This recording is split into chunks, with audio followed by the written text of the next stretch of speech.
Hi, in this video, we want to look at an introductory to autoregressive models. Okay, so an autoregressive model is a model that takes a time series and we attempt to predict the upcoming future value using previously observed values. So let's say I want to predict tomorrow's average temperature. Well, what I could do, I could take today's average temperature and just say, hey, that's going to be tomorrow's. It wouldn't actually be a bad model. Now, that would be an AR1 model because I shift back by 1 day. Now, another model I could do, I could go back 365 days previously, go to last year, and then what is the average temperature? I'll use that to predict tomorrow's temperature. Okay. Now, that would be an AR365 model, which would definitely work. So when we talk about autoregressive models, when we say that number is the number of shifts back, the largest shift back, in fact, that we need to take. So now, if I was to take today's average temperature and 365 days ago average temperature, and then try to use those together in some way, then that would be a AR365 model for autoregressive. And so what we're going to do, we are going to look at autoregressive models just real lightly, and we're going to go knee deep and upside down in AR1 models. That's going just a shift back by 1. All right, so I need to give credit where credit is due. We're taking this information from autoregressive moving average models, from time series analysis and its applications. Here are the authors. Here's our GitHub page, and here are some websites to help you out. Now, the textbook can be downloaded for free through UCF's website, through the library. Now, what we're going to do, we're going to start with autoregressive models. Then we're going to be doing moving average models. Then we're going to do autoregressive moving average models. Then we'll do autoregressive integrated moving average models, ARIMAs. And now all that will be in future models. We're just doing the autoregressive at this point. All right, so let's go ahead and kick off with an example. So what we're going to do, we're going to say that I'm going to model the current value is the previous value minus 0.9 times the value that was before that. That's a shift back of 2 plus a stochastic term. And we're going to say that this stochastic term is white noise, Gaussian white noise, with variance 1. Okay, so this is an AR2 model. The largest shift back determines the order of our autoregressive model. So now let's go ahead and let's build, using random number generation, let's build some autoregressive observations and just see what does that look like, just to give us a feel, give us a flavor of what's going on. So what I'm going to do, I'm going to generate 5 different autoregressive observations using that equation that we just looked at. So if I have 2 observations, the first 2, then I can generate the entire time series using those 2 values and a random number generation for the stochastic term. So what we're going to do, I'm going to randomly select 2 numbers between -10 and 10, integer values, and we're going to add on a stochastic Gaussian white noise term. And then we're going to apply that equation we talked about.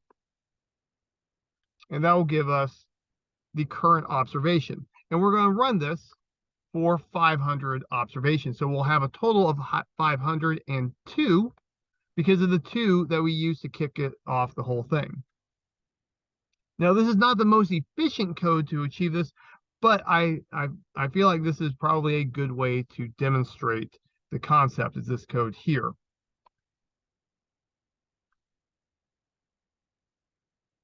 Now here, what I'm doing, I'm just reshaping the data so that ggplot can handle it. And here's what the plot looks like. So here, when we go with the magenta, we see that it starts low at, let's say, about -4. Then we have probably 9 or 10. Then with the stochastic term added on and the the negative aspect, it comes up here, and then it keeps on going through this path. if I look at, let's say, this olive colored one, a little bit smoother, a little bit less extreme values.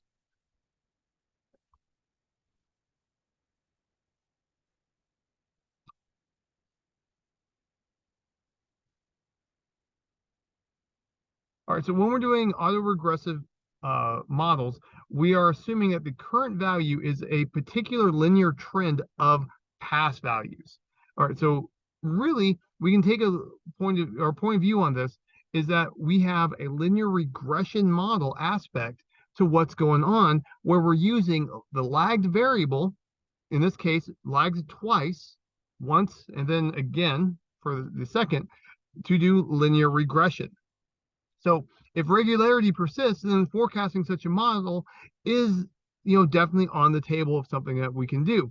And so here we can represent our forecasted value using this model. And you'll notice that when I talk about my expected value, I'm dropping that stochastic term because that is Gaussian white noise has expected value of 0. Now, the feasibility of this approach, this linear regression with lagged values, is, we need to check to see, does this make sense? Does this work out? Is this coherent? To do that, we're going to look at the autocorrelation function, and we're going to look at lagged scatter plot matrices. And so here we can see that there is something going on with that autocorrelation. So here, what I'm doing is I'm taking the very first time series, and then I'm dropping it into the autocorrelation function plot from ASTSA package. Here I'm saying only go out to 10. Lag, and we can see, yes, there's definitely something going on. There is a pattern there.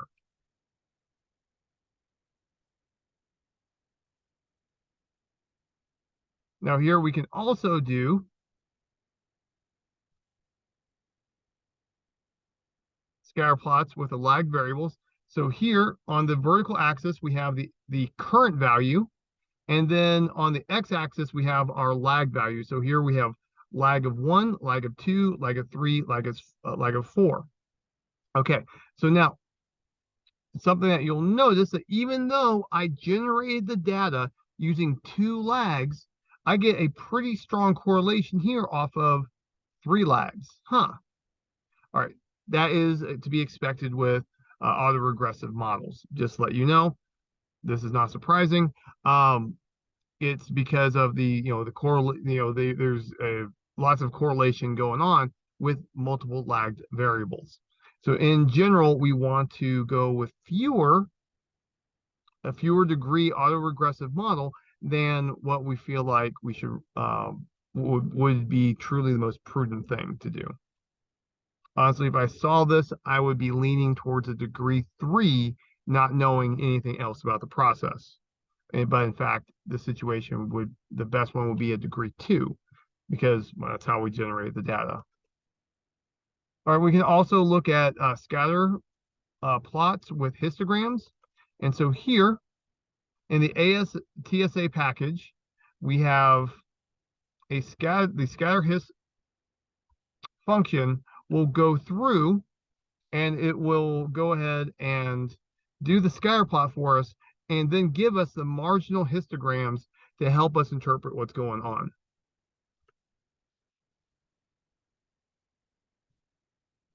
All right, something that we can also do is that we can run this for a higher lag, and we can also incorporate other lag variables if we want. So let's go ahead and run up to a lag of 12 on SOI.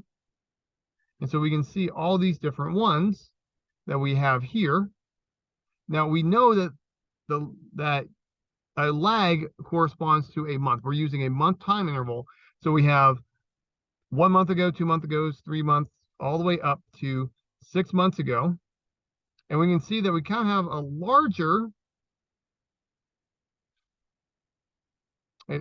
correlation compared to the the adjacent ones occurs at 6 months. Okay, so we notice that we've got a decent correlation of shift back by 1, shift back by 12 a year ago, and then we got something coming up around 6 months. So, I mean, just looking at that, I might want to consider shift back of 1, shift back of 6, shift back of 12 in my model. Now, some people will say that if I have, let's say, a shift back of 6, I need to have 1 through 6. If I have 12, I need 1 through 12. Do whatever your audience feels is the right way to go. And so we can see relatively large positive values for lags of 1 to 24, 1 to 12, 24, and 36. So ones that were very recent, and then multiples of a year.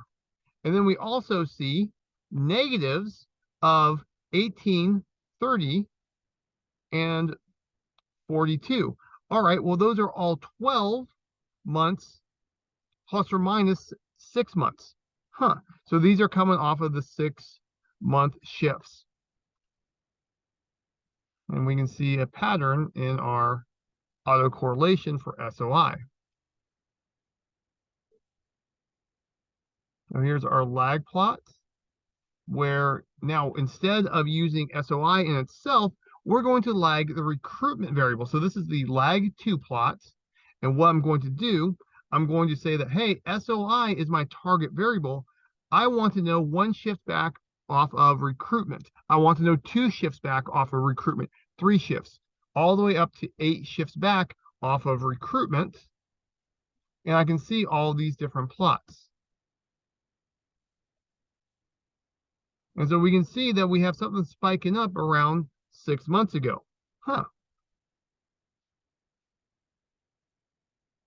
All right, so now we've taken a look at order 2, autoregressive models. Let's go ahead and kick it up a notch. Now let's talk about any arbitrary order that we're interested in. So in our autoregressive model of order P, it has an equation of this form, where we're going to say that the time series has coefficients time. So I hear this is a coefficient times 1 shift back, coefficient times 2 shifts back, and so on, coefficient times P shifts back. Okay, and then I have my stochastic term. Now, when we do autoregressive models, we're going to make the assumption that our variable that we're modeling is stationary. We're going to make the assumption that our stochastic term is white noise with expected value 0 and constant variance. We're going to say that the coefficients are constant, and the largest shift back coefficient is not 0. Now, if we're dealing in the situation where our time series does not have expected values of 0, then what we can do to get the modeling going, to get what we want, we just go through and we subtract off the mean. Now, here we have to have a stationary mean so that the time series has constant expected value. And what we're going to do, we're just going to subtract the mean off of every single time point that we're working on. So boom, boom, boom, and all the way down the line. And we can see that now we can use this as a stationary time series. Now, doing a little bit of modification, if I rewrite this, expand things out using some college algebra, we'll go ahead and get this constant, where the constant is equal to the average of our time series times 1 minus all the coefficients. Now, when we get into the more technical analysis of autoregressive models, what we're going to want to do, we're going to want to start using the backshift operator. So remember, the backshift operator is an operator. We're treating it as a function that operates on time series and just kicks us 1 step back in time. And when I do that, I can rewrite this equation up here as this equation down here. And so this is definitely, to me, the more natural way to go about it.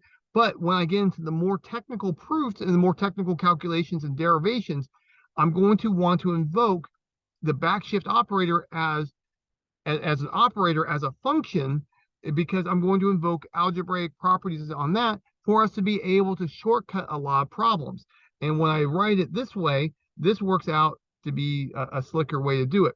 Now, you'll notice that the authors, and this is the standard way in mathematics to write this, is that when I have an operator working on an object, we just write them next to each other. Now, this will look like multiplication, but this is not multiplication.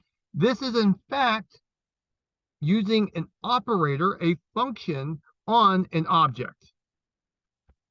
But for simplicity of notation, we make it look like multiplication, and you have to know from context that this is not multiplication. I remember being confused when this concept was introduced to me as an undergraduate student. All right, so let's go ahead and let's define the autoregressive operator.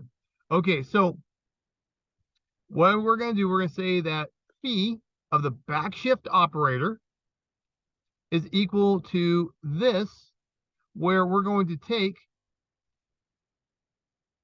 backshift of 0, that is the current time observation, minus coefficient times 1 shift back, minus coefficient times 2 shifts back, all the way down the line to coefficient times p shifts back, and we're doing subtraction. All right, so now why do we like this? This greatly compresses down our modeling in terms of writing it down, and we see that phi of b as an operator with our time series plugged in is equal to the stochastic portion of our model. So this gives us a way to isolate all of our lagged variables, current variable, and coefficients and backshift operators into one nice, neat package, and we have our stochastic part hanging out by itself. Easy to work with. All right, now we are going to go knee deep and upside down in AR1 models. All right, so we're going to shift back by 1, and that's going to be our model that I'm going to take a coefficient times the current observation as stochastic term, and that will be our model. All right, well, very naturally, if you write this down, I can go like, well, what if I go 2 shifts back? So if x sub t is equal to this, if I shift on this part and shift these subscripts so that now I have t minus 2 and t minus 1 down here, then, hey, I can figure out x sub t minus 1 in terms of t minus 2, and I can plug that in. And then I can shift back again and plug that into what I currently got. Shift back again and keep on doing this over and over and over. And if I keep on doing this as far as I can, we'll end up getting this equation here. And so this makes everything all nice and clean for us. Now, what we're going to do for the vast majority of cases, we're going to assume that this should be less than 1. Oh, that's a mistake. That should be phi less than 1. Less than 1. Avert your eyes from the error on the page. And we're going to assume that the supremum of our variance is finite. Okay. Now you'll notice that I'm not saying that it's constant, but I'm going to say that I have a finite supremum, so I have an upper bound on the variance. And under these assumptions, then what will happen is I can say that x sub t is going to be equal to this infinite summation. So I have phi to the power of j. Remember, phi is less than 1 in magnitude. And then I have the stochastic terms. Okay.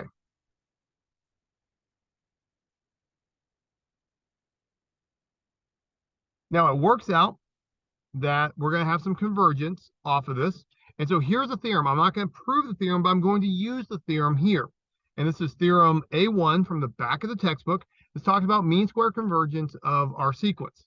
If our time series is a sequence in L2, and then there exists a random variable for it to converge to in L2, if and only if it converges in the mean squared sense if and only if the lim sup of the expected value of the squared difference between Cauchy differences is equal to 0. So there's a lot to unpack here. This sequence converges in the mean squared sense to some random variable in L2 if and only if I can take differences in time of two different values, square them, take the expected value, take the supremum of that, so that's an upper bound on the difference between things, and then take the limit on that upper bound. If that limit is equal to 0, then x of n has something to converge to in L2. Now, this is very similar to like a Cauchy idea in real analysis. All right, so let's go ahead and use this proof. So I have a proposition for you where I'm not proving the theorem, I'm using the theorem now. I'm going to show that the AR1 model that we're talking about will converge. Now, this is a critical error on my part. That should be, infinity should be a 1. So phi is less than 1 in magnitude. All right, so if phi is less than 1 in magnitude and we have an upper bound on the variance, then this random variable x sub t, which has this autoregressive structure with a stochastic term, converges to this summation in the mean squared sense, and it converges, and what it converges to is in L2. All right, so basically this is a statement of one side of the proof of the theorem we just looked at. So this is saying, really, in reality, this proposition is saying that the random variable that we just defined with phi less than 1 magnitude, upper bound on our variance, converges in mean squares to something, and it ends up that that something is what we would naturally think it is, and what it converges to is in L2. So this is awesome. This is awesome. All right, so what we need to do by the theorem, we need to show the right-hand side of the theorem is correct, and it follows exactly from the if and only if statement that the left-hand side follows. Okay, so I need to show that the lim sup of the expected value of the square differences between different times goes to 0. All right, so without loss of generality, I'm going to go ahead and say that this subscript is equal to m plus some d, some difference value, and d is non-negative. So I'm making this, and the reason why I'm doing that is just so that when I'm working with the subscripts, things are going to work out nicely, make it easier. Okay, so the approach to this proof is I'm going to start on the inside here. I'm going to start inside. Then I'm going to worry about the square. Then I'm going to worry about the expected value. Then I worry about the supremum. Then I take the limit, and boom, we will have it. All right, so I go ahead and I take the difference. Well, that's just going to be taking the formula that we looked at a moment ago. This is the x sub m plus d. This is the x sub m. So I'm just going to go through and subtract. Well, I notice that I've got this term here. I've got this term here. I'm going to go ahead and subtract those. Boom. Those come down here. And I notice that I've got the same thing going on. I have just different boundaries of the summation. And so when I subtract off, I notice that a lot of terms cancel out. So m plus d is bigger than m. So when I do the subtraction, all the terms here subtract off from the terms, the same terms that are in the summation. And this summation instead starts at m because I've subtracted the ones over here. Now I still have to square it. All right, so I'm going to go ahead and square it. Next step is just college algebra. It's ugly college algebra, but it's still college algebra. All right, so I've got this long thing going on here, but that's okay. It's not so bad. Just sit down, work through it. You got this, you got this. Now the multiplication, notice that I'm changing the subscripts here that I've got J and K. J and K. So I've got J here. Here's J and here is K. So I'm when I do my squaring, I'm writing this twice, once with a subscript J, once with a subscript K. All right, in a moment, we're going to use the fact that covariance is 0 for Gaussian white noise. That's why I did it that way. All right, so when I take the expected value, so if I take the expected value of this term here is equal to taking the expected value of this huge expansion. All right, so I get the expected value of the difference squared is equal to all of this. Okay, now what happens? Well, I look at this. This is constant. Okay, well, let's leave that alone. All right, now here, when I take the expected value in this part, I have a bunch of constants, and then I have this thing floating around, the stochastic part. And so I know that expected values are a linear operation. I have a finite number of terms, so it's okay to pull in that expected value. And boom, I've got this. So now I've made this a lot simpler. Now you'll notice that that's Gaussian white noise. So on the next step, the expected value is 0. Boom, I'm kicking that out. It's easy peasy lemon squeezy. So next, we come over here. When I take the expected value on this part, I know the expected value is a linear operation. This is constant. Don't need to worry about this. I'm going to take the expected value on the product of the Gaussian white noise. Well, we know that we're going to have 0.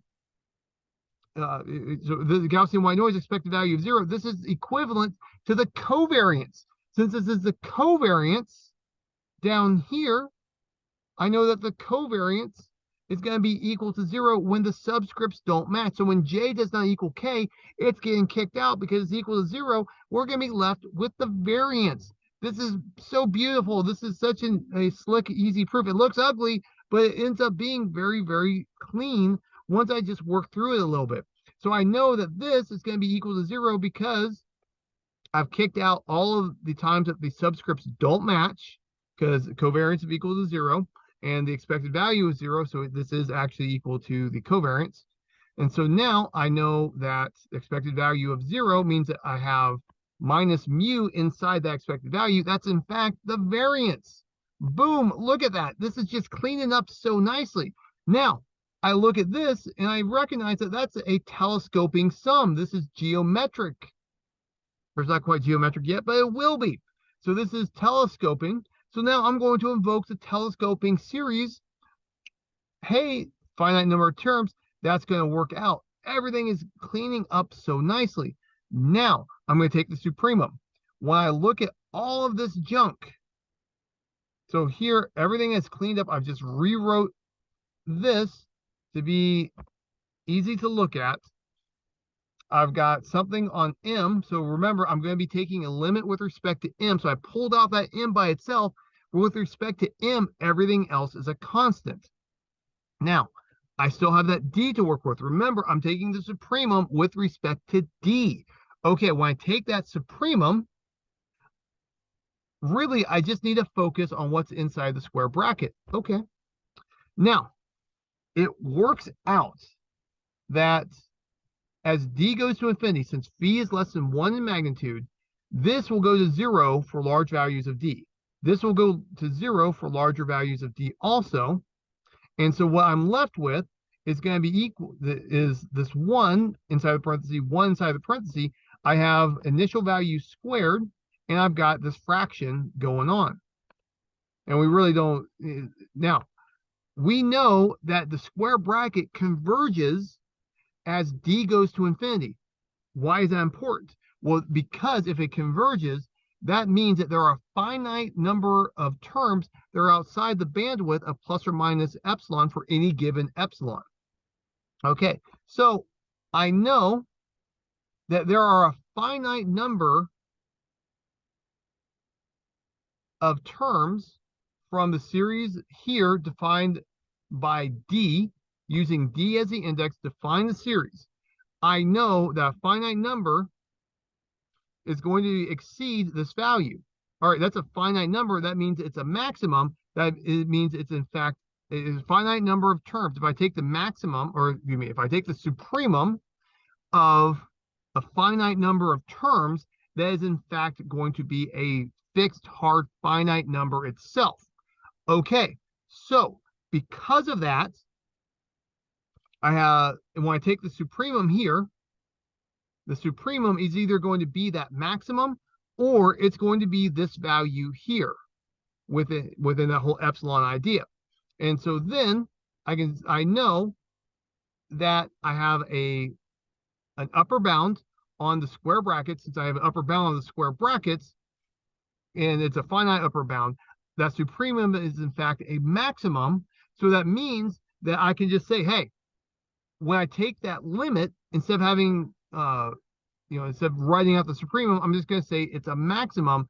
I don't know what it is because this is a proof. I don't have the actual time series to work with, but I know it's finite. That's all I care about, because when I talk about limits, I just care about it being finite. So then, boom, this whole thing is just some finite constant number. I don't really care anymore when I take that limit. When I take that limit, I'm looking at this. Well, phi is less than 1 in magnitude, which means that as m gets large, this goes to 0. Multiplying by a constant doesn't change that fact. Boom, we have it. We have the result we want. We have that Cauchy series-like aspect for our time series.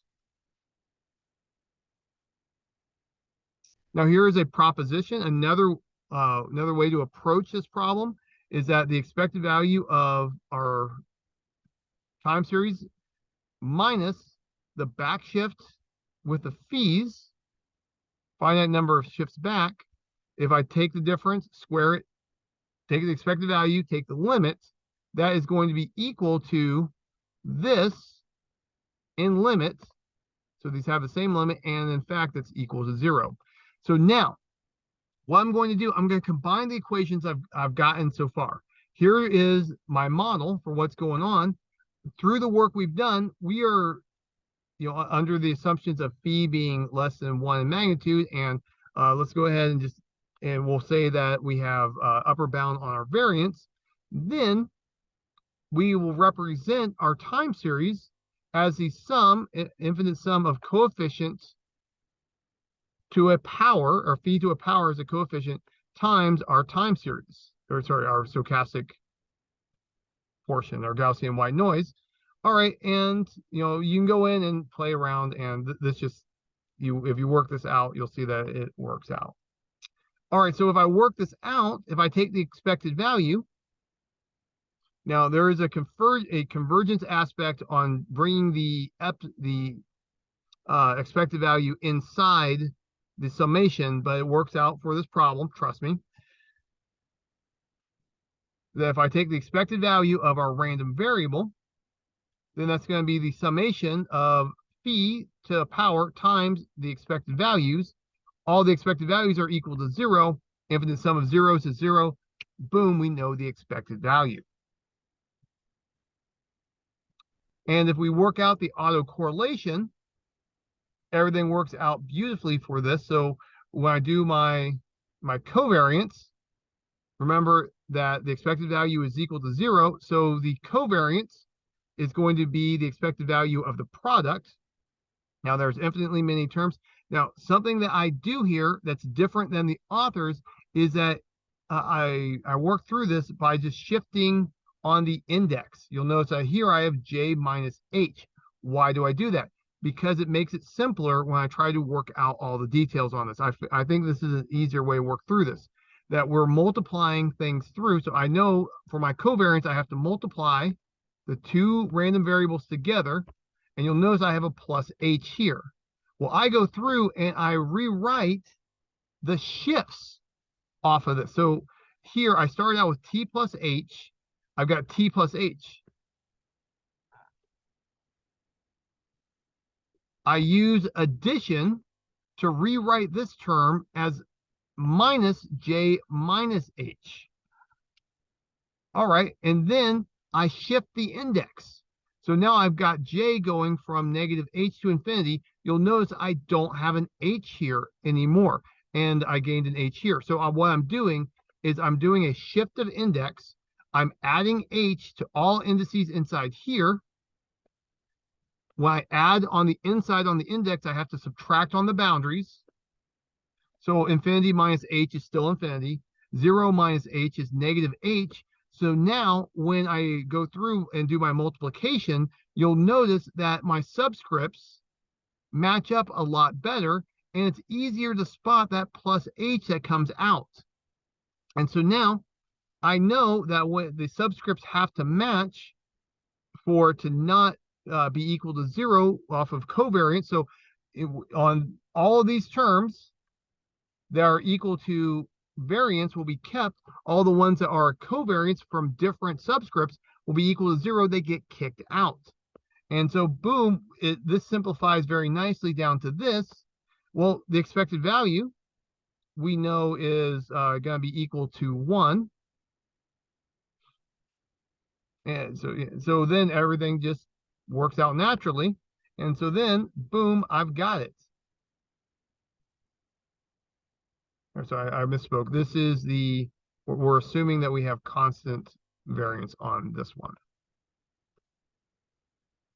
All right, now something to recall is that when I have auto covariance, the auto covariance is equal to the negative shift auto covariance also.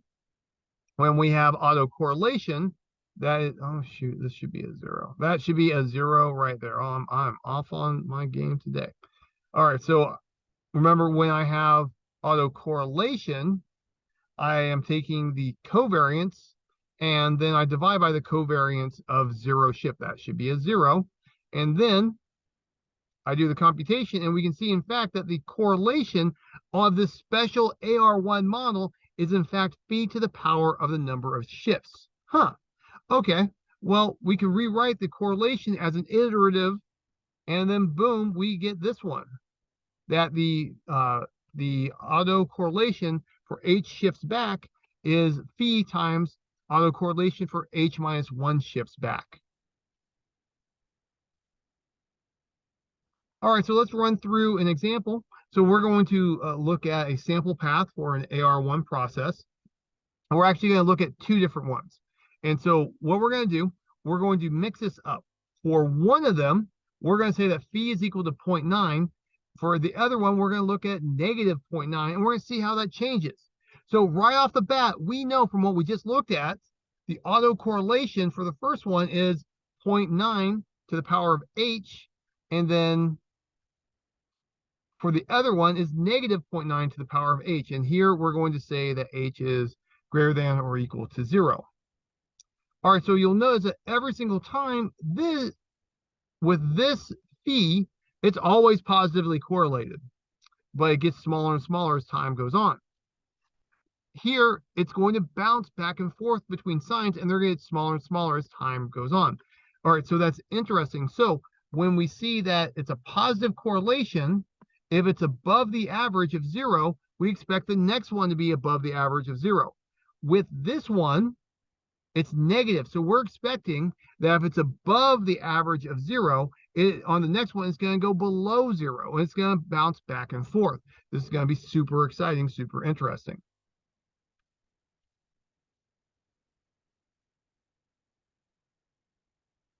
So the first one is going to be relatively smooth. If an observation is positive, we expect the next one to be positive. If the observation is negative, we expect the next one to be negative. On the second time series, we expect it to bounce back and forth. If it is positive, we expect negative next time. If it's negative, we expect positive next time. Is it going to be 100% positive, negative, or 100% matching up? No, it's not, because we have that stochastic aspect, but we can definitely see things go on. So what we're going to do, we're going to simulate an ARIMA process. So here we're doing a simulation.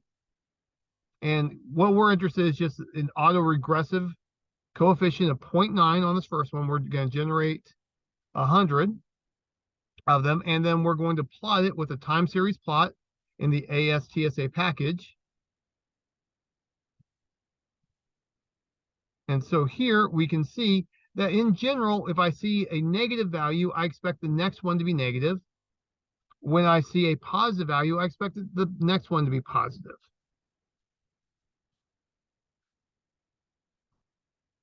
Doing the same thing, but now it's negative. You'll notice that here we have a lot more bouncing back and forth, back and forth, back and forth. And so here, these kind of stay down, because if their neighbors are down, therefore they're down. Neighbors are up, therefore they're up, like that. So this tends to cross that the average of 0 less often. This one almost always crosses the average of 0 every single time. Now, let's look at an explosive autoregressive model and causality. So random walks are not stationary. All right, that makes perfect sense. The expected value is going to be related to the current value when we have when we have a random walk. I mean, it's by the structure of them.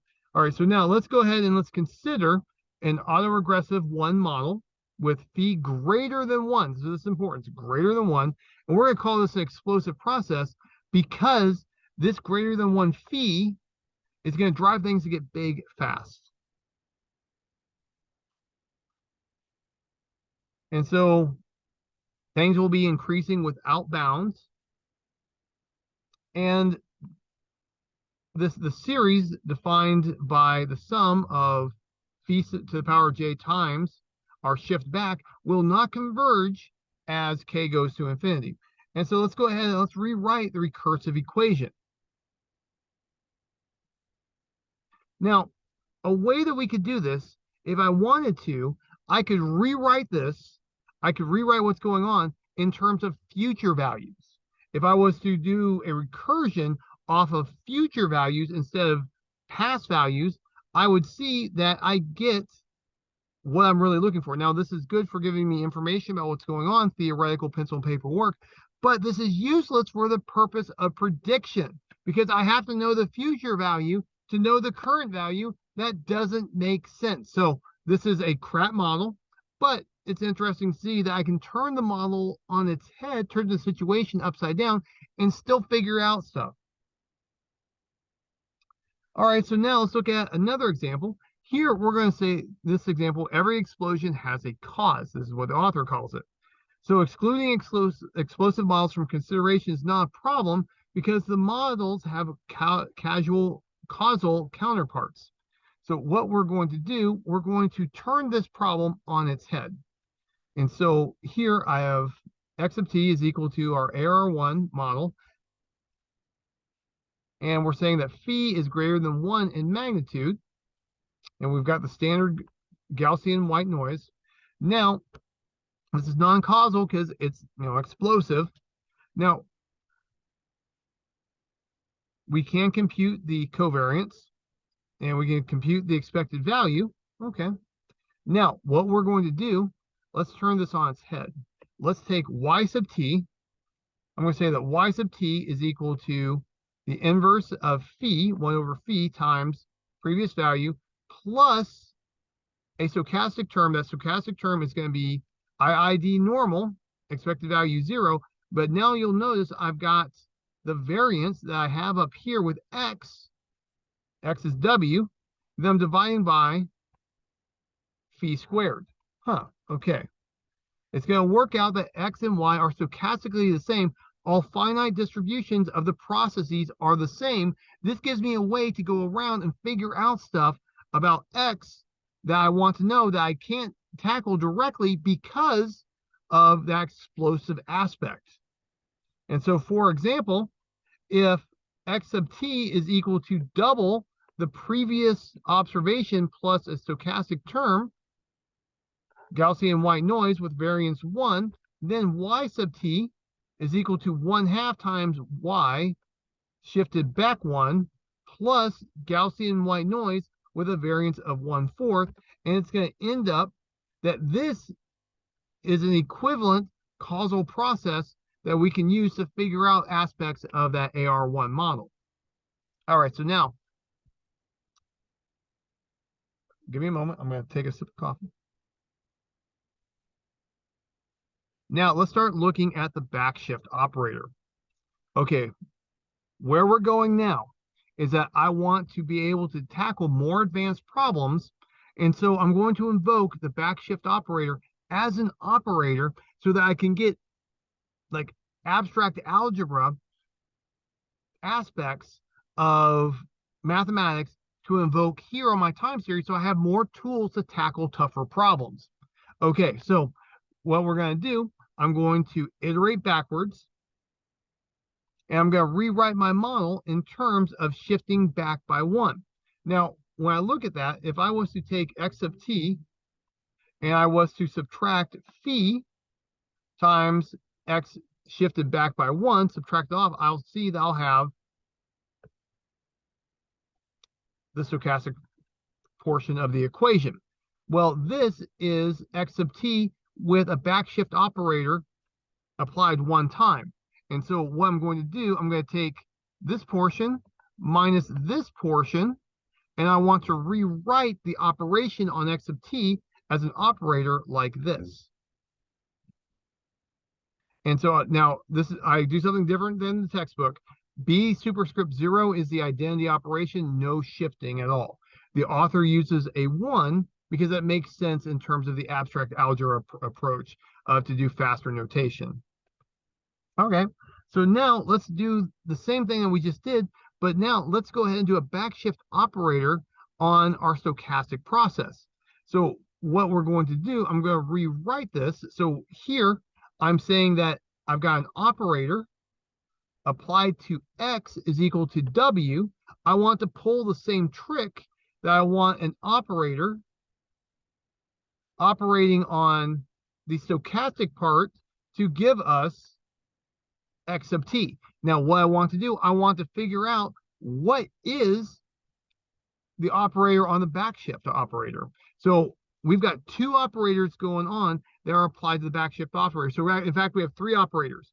We have the backshift operator that is a function on time series. Then we have a phi as a function, and we have a psi as a function operating on the backshift operator. So we've got layers of this going on. Now, why we do this may not be obvious at first, but this gives us a shorthand way of writing very complicated equations so that I can just work through and do mathematical analysis. Okay, so here I have an operator operating on the backshift operator, which is then applied to the stochastic term, which gives us the time series that we're interested in. And so what we're going to do, we're going to write phi as a function itself is operating on the backshift operator. So this is a function on a function. And that function is going to be the backshift operator iterated on itself, j times, then multiply by a coefficient, add them all up. All right, well, if I put my equations together, I can see that phi of b applied to psi of b is equal to, then applied to the stochastic term is equal to the stochastic term. So what we are writing here is that I am taking the stochastic term, I am putting it into the function that I get back from psi of b, then the result I get, I put into phi of b, and we see that we get, in fact, the identity operation. This is a big deal in abstract algebra. So now, I know that if I was to go through and multiply this whole thing out, if I multiply all of this out, the coefficients I get on the iterations of the backshift operator, the coefficients on the left have to match the coefficients on the right. All right, so here the coefficient, that looks like a 1. That is a backshift operator of 0. 0 iterations back. I write the 2 operators this way. So here, this is phi of b. This is psi of b. and I can multiply these out. Okay, then when I do that,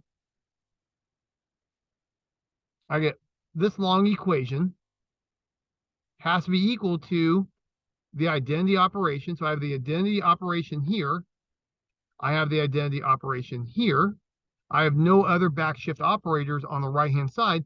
That means that the coefficients on the other coefficients here have to be equal to 0. All right, so that gives me really infinitely many, accountable number, infinitely many coefficients, equations to work out. I'm going to sit down, I'm going to work them out. Psi of 0 is equal to 1. Psi of 1 is equal to phi. And when I look at these equations, the equations I get subsequently after that, I see that phi times psi j minus 1 has to be equal to psi of j. Looking at it for just a little bit, you see immediately that psi sub j has to equal phi to the power of j. And so now I've figured out the psi operator for this. And so now another way to go about this, to work out these details, is I could invoke the inverse of phi of b. Now, one thing about this, why does this inverse operation work? At this point, we have not verified that, but it does.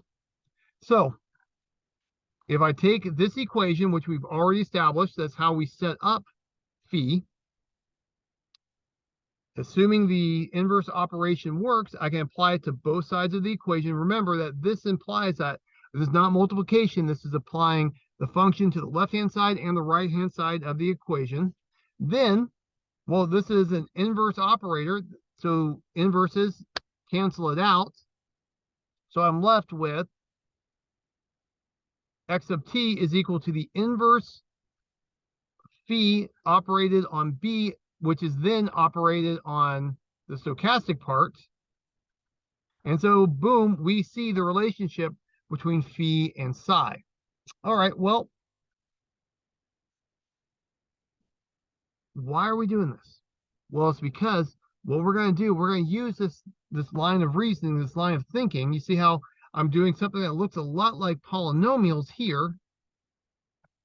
I'm going to run with this way of thinking, way of executing, and we're going to be able to get more information out pretty easily. So just to whet your appetite, to make you excited for this, I'm going to say that phi of the backshift operator is equal to 1 minus phi times a complex number. Z is any old complex number.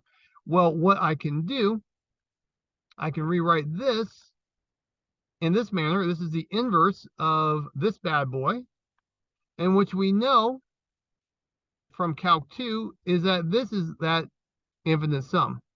All right, well, we're going to keep on digging into this, keep on doing this, and we're going to exploit this to get more information out theoretically from our time series.